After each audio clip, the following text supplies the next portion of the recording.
David Kleinwachter. I'm a drainage engineer. And I was asked today to talk a little bit about how I've experienced nature and what I like about it. I've done a lot of river cleanups growing up. I've invasive species removal, all sorts of hikes and things like that, just like everyone else. My fondest memories are of some of the national parks I've visited.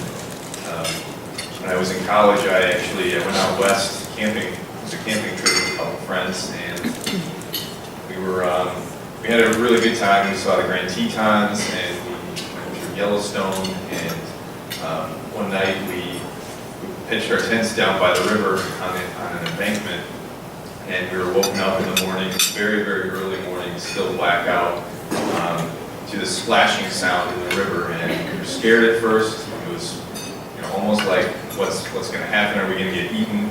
We pop our heads out, and it ended up being a herd of wild elk that were just playing in the river, and they were 50 feet away from us.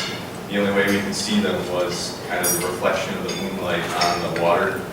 One of those experiences that I will never forget. We've all had those, just the stories that you can kind of tell over and over again to your friends. You have this just amazing memory of every aspect of that. Unfortunately, you can't really have those experiences every single day. And so what I wanted to talk about today was more of the less sexy version of nature.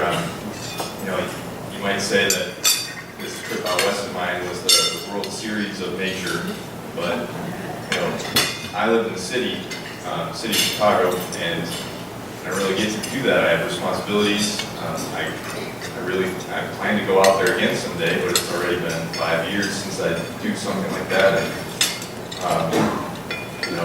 I guess what I like to see is things that you can open your eyes to, even in your average daily life. Just even looking at this place here, we have wall-to-wall windows, and you can look out and see the trees. And sometimes you really just have to open your eyes and appreciate little things like that, because in the city, you got to take what you can get.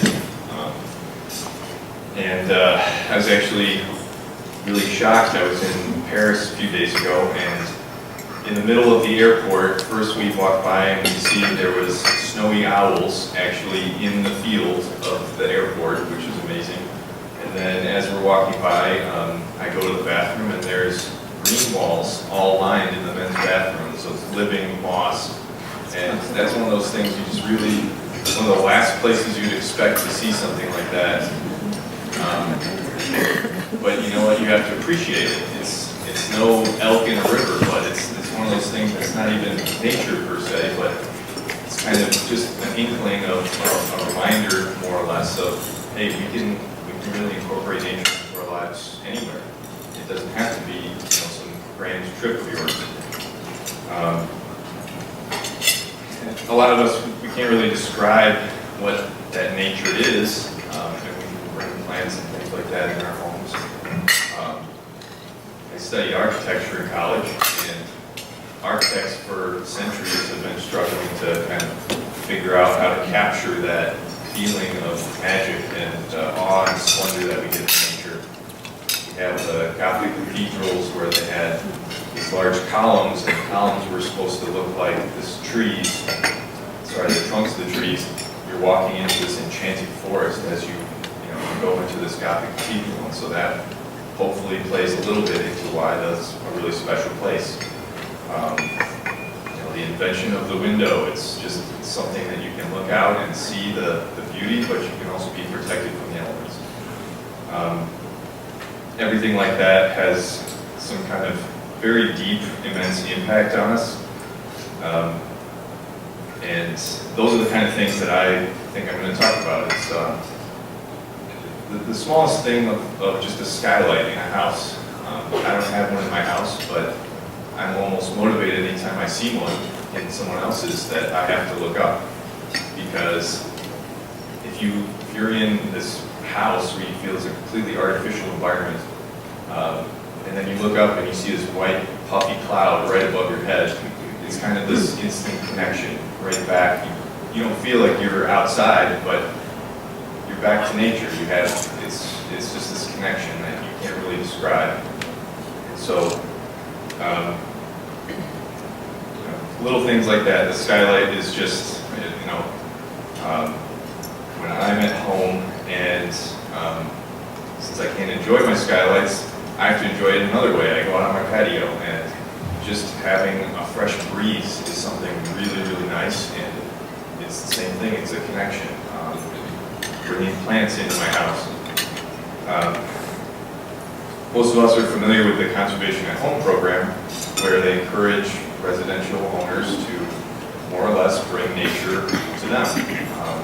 It's something that you personally can take charge of. You can plant things in your lawn. You can change landscapes. Even if you don't agree with the broader issues of things with water pollution and endangered species, even if you don't agree with that, you can't really argue with the fact that sunlight makes you happy. It's a scientific fact, and you can't help but smile sometimes. You can't really argue that a breath of fresh air isn't satisfying. And sometimes that's all I have in the city, but it's still just as enjoyable. So I often kind of tell all my friends that, the people that have small yards, hey, I'll talk to you about this Conservation at Home program. Typically the response is, hey, if I want to experience nature in my house, what I'm going to have to do is I'll just go buy the Mountain Breeze scented Glade plug-in and I'm fine. And I go, okay. If it were up to me, I would even expand the Conservation at Home program to be, inside. You could be conservation in my living room, or conservation while I'm washing my dishes. In the broader picture of things, adding a plant in your house won't do a whole lot, but I think it would more or less prime you. It connects you back to nature and primes you for the bigger issues that are out there, the ones that everyone here is fighting very hard to protect.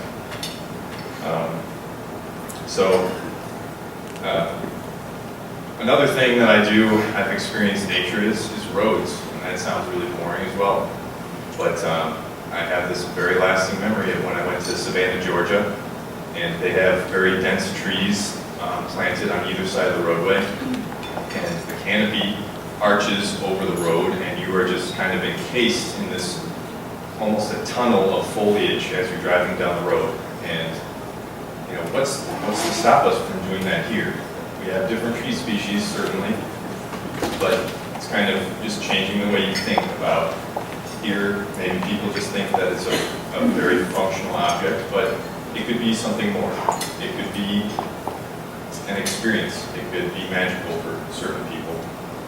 And so I guess what I'm trying to say is that no matter how ordinary certain things are, we should really strive towards a higher functionality, get almost everything involved that you can, and that we can still get feelings of this awe and splendor even in the least likely places.